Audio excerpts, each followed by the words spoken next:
ಗುರುವಾರ ಸಾಯಂಕಾಲ ಕಡ್ಲೆ ತಂಬಿಟ್ನ ಮಾಡ್ಕೊಂತಾ ಇದೀನಿ. ಇದು ತಂಬಿಟ್ಟು ಬಿಗಿನರ್ಸ್ ಕೂಡ ಈಸಿಯಾಗಿ ಮಾಡ್ಕೋಬಹುದು. ಶೇಂಗಾ ಬೀಜ, ಎಳ್ಳು, ಒಣ ಕೊಬ್ಬರಿನ ಹುರ್ಕೊಂಡಿದೀನಿ. ಶೇಂಗಾ ಬೀಜದ್ದು ಸಿಪ್ಪೆ ತಕ್ಕೊಂತಾ ಇದೀನಿ.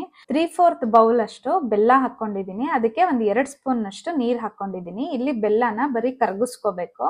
3/4 ಬೌಲ್ ಅಷ್ಟು ಕಡ್ಲೆನ ಹಾಕೊಂಡಿದೀನಿ. ಅದನ್ನ ಪೌಡರ್ ಮಾಡಿ ಒಂದ್ ಬೌಲ್ಗೆ ಹಾಕೊಂಡು ಶೇಂಗಾ ಬೀಜ ಹುರಿದಿಟ್ಕೊಂಡಿದ್ದನ್ನು ತರಿಯಾಗಿ ರುಬ್ಕೊಂಡು ಮತ್ತೆ ಎಳ್ಳು, ಕೊಬ್ಬರಿ, ಬೆಲ್ಲದ ನೀರು ಎಲ್ಲ ಹಾಕ್ಬಿಟ್ಟು ಉಂಡೆ ಕಟ್ಟಿದ್ವಿ ಅಂತ ಅಂದ್ರೆ ತಂಬಿಟ್ಟು ರೆಡಿ ಆಗೋಗುತ್ತೆ. ಬಿಗಿನರ್ಸ್ ಕೂಡ ಇದನ್ನ ಈಸಿಯಾಗಿ ಮಾಡ್ಕೋಬಹುದು.